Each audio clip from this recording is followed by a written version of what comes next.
সুনামগঞ্জে দিরাই ও শাল্লায় প্রকাশ্যে বৈধ ইজারার ৮টি জলমহলের প্রায় ৭ কোটি টাকার মাছ লুট করার অভিযোগ উঠেছে। এতে সব হারিয়ে পথে বসেছে ইজারাদাররা। তাদের অভিযোগ, ঘোষণা দিয়ে উল্লাস করে মাছ লুট করেছে একদল মানুষ। এদিকে তদন্ত করে ব্যবস্থা নেওয়ার আশ্বাস প্রশাসনের। বুধবার ভোরে সুনামগঞ্জের দিরাইয়ের মেধা ও বেতরবিলে জাল, পল, কুচা নিয়ে জড়ো হয় হাজারো মানুষ।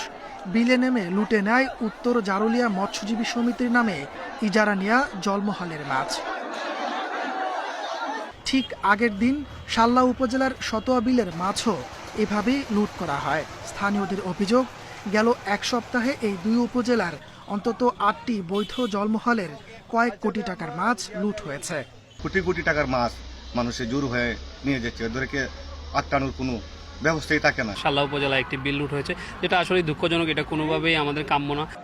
ইজারাদার ও মৎস্যজীবী সমবায় সমিতি অনেকটা অসহায়। মাছ রক্ষায় প্রশাসনের সহায়তা চেয়েছে তারা।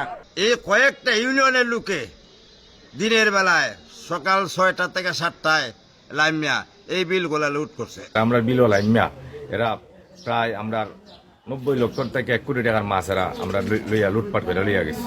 পুলিশ জানিয়েছে মাছ লুটের বিষয়ে তদন্ত করে দ্রুতই ব্যবস্থা নেওয়া হবে। শাল্লা তীরের বিষয়গুলো আমাদের নজরে এসেছে।